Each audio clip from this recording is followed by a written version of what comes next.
తాకట్లో ఉన్న మీ బంగారాన్ని విడిపించి ఆ రోజు ఆన్లైన్ రేటుకి కొంటాం. Sharma gold company.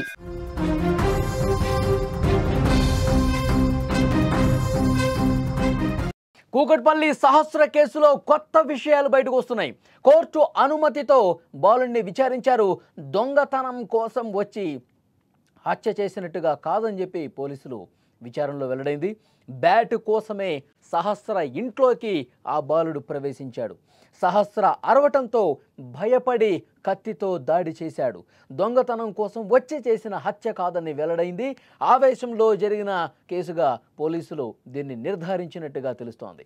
హైదరాబాద్ను ఒక్కసారిగా ఉలిక్కిపడేలా చేసిన కూకట్పల్లి సహస్ర హత్య కేసులో ఇప్పుడు ఒక కొత్త మలుపు కనిపిస్తోంది. మొదట ఇది కేవలం ఒక దొంగతనం కోసమే జరిగినటువంటి హత్య అని భావించిన పోలీసులు లోతైన విచారణ చేశారు. దిమ్మదిరిగే నిజాలు బయటకు వస్తూ ఉన్నాయి. ఈ కేసులో నిందితుడైన మైనర్ బాలుడు తానే ఈ దారుణానికి ఒడిగట్టానని ఒప్పుకున్నాడు. కానీ దాని వెనుక ఉన్న కారణాలు మాత్రం ఇప్పుడు ఆశ్చర్యపరుస్తున్నాయి. విషయం ఏంటంటే, కొన్ని రోజుల క్రితం కూకట్పల్లిలో 12 ఏళ్ల బాలిక సహస్రను దారుణంగా కత్తితో పొడిచి చంపిన ఘటన రాష్ట్ర వ్యాప్తంగా సంచలనమైంది. మొదట ఈ హత్యను ఒక ప్రొఫెషనల్ క్రిమినల్ చేశాడని, దొంగతనం కోసమే చేశాడని భావించారు. కానీ పోలీసులు జరిపిన విచారణలో కీలకమైనటువంటి ఆధారాలు లభించాయి. సమీపంలోని సీసీటీవీ ఫుటేజ్, ఇతర ఆధారాలతో పోలీసులు ఒక మైనర్ బాలుడిని నిందితుడిగా గుర్తించారు. ఆ బాలుడు సహస్ర పక్కింట్లో ఉండేవాడే. పోలీసులు ప్రశ్నించినప్పుడు క్రికెట్ బ్యాట్ దొంగిలించడానికి ఇంట్లోకి వెళ్ళానని, అడ్డొచ్చినందుకు సహస్రను పొడిచి చంపానని ఆ బాలుడు తెలిపాడు. కానీ పోలీసులు ఈ విషయాన్ని పూర్తిగా నమ్మలా. ఈ కేసు వెనుక ఇంకేదో కారణం ఉంది అని గట్టిగా అనుమానించారు. ఈ కేసులో పోలీసులు చాలా పకడ్బందీగా ముందుకెళ్లారు. మైనర్ కావడంతో కోర్టు అనుమతితోనే విచారణ జరపాలని నిర్ణయించుకున్నారు. కోర్టు ఆదేశాల మేరకు కూకట్పల్లి ఏసీపీ ఇన్స్పెక్టర్లతో పాటు 2 ప్రభుత్వ ఉపాధ్యాయులు నిందితుడి తల్లి సమక్షంలోనే విచారణ జరిపారు. సైదాబాద్లోని జువైనల్ హోంలో ఉదయం 11:30 నుంచి మధ్యాహ్నం 2 గంటల వరకు బాలుడిని కస్టడీలోకి తీసుకుని క్షుణ్ణంగా ప్రశ్నించారు. ఈ విచారణలో బాలుడు కొన్ని సంచలనమైనటువంటి విషయాలు బయటపెట్టాడు. ఆ విచారణలో ఆ బాలుడు మాట్లాడుతూ, తాను క్రికెట్ బ్యాట్ కోసమే వచ్చాను, క్రికెట్ బ్యాట్ను దొంగిలించడం కోసం వెళ్ళిన మాట నిజం అని అతను ఒప్పుకున్నాడు. ఆ సమయంలో సహస్ర ఇంట్లో ఒంటరిగా ఉంది. ఆమె తనను చూసి గట్టిగా అరిచింది.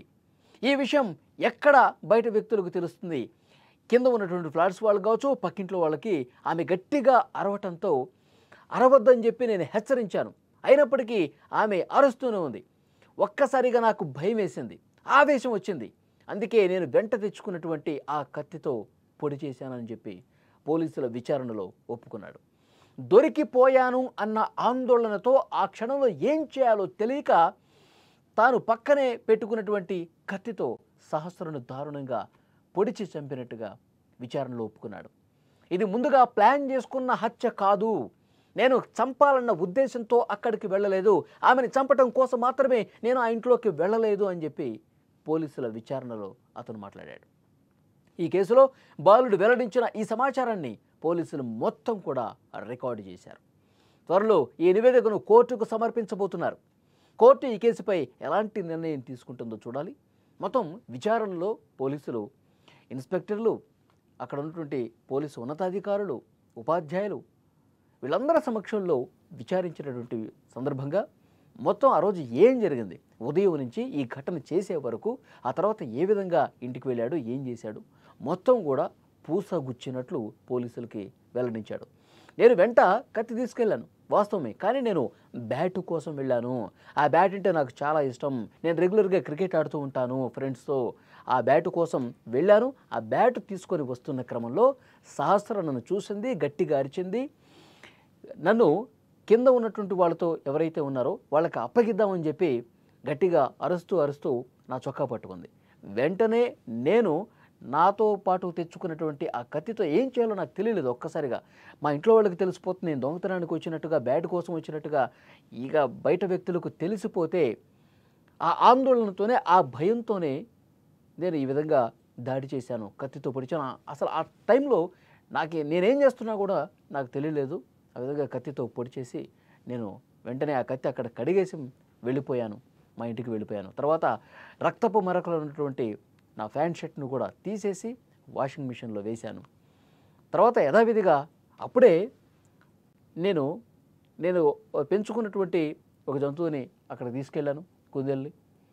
తీసుకెళ్ళిన తర్వాత అక్కడ డాక్టర్సు అది చనిపోయిందని చెప్పారు. నేను ఆ బాధలో ఉన్నా, ఆందోళనలో ఉన్నా, చాలా బాధపడిపోయాను. ఆ తర్వాత పోలీసులు వచ్చి విచారణ చేస్తున్న సమయంలో పోలీసులతో కూడా నేను మాట్లాడాను. ఈ విషయం నేను దాచిపెట్టాను, దీన్ని కూడా అంగీకరించాడు. సో మొత్తం ఏ విధంగా ఆ 2-3 రోజులు ఏమేం చేశాడు, ఈ విషయాన్ని దాచిపెట్టేసి ఎవరికీ తెలియకుండా యథావిధిగా స్కూల్కి వెళ్ళటం, రావటం. నా తల్లి నన్ను అడిగింది, ఇది నువ్వు కానీ చేసావేంటని చెప్పి. కానీ నేను చేయలేదు, నా మీద మీకు నమ్మకం లేదా? ఇవన్నీ కూడా ఈ ఘటన తర్వాత బయట ఏం చేశాడు, ఇంట్లో ఎలాంటి డిస్కషన్స్ జరిగాయి, అన్నీ కూడా చెప్పినట్టుగా తెలుస్తుంది. కానీ నేను చంపటం కోసం మాత్రం వెళ్ళలేదు, బ్యాటు కోసం వెళ్ళి సహస్ర అరిచింది కాబట్టి పొడిచి చంపానని కూడా చాలా స్పష్టంగా విచారణలో ఒప్పుకున్న పరిస్థితి ఉంది. సో డెఫినెట్గా ఇవన్నీ కూడా రికార్డ్ చేశారు, కోర్టులో ప్రొడ్యూస్ చేయబోతున్నారు. అతని స్టేట్మెంటు, సంపాదించినటువంటి ఆధారాలు ఇవన్నీ కూడా పోలీసులు కోర్టులో పెట్టబోతున్నారు. మరి జడ్జి గారు ఏం డెసిషన్ తీసుకుంటారనేది కూడా చూడాల్సిన అవసరం ఉంది.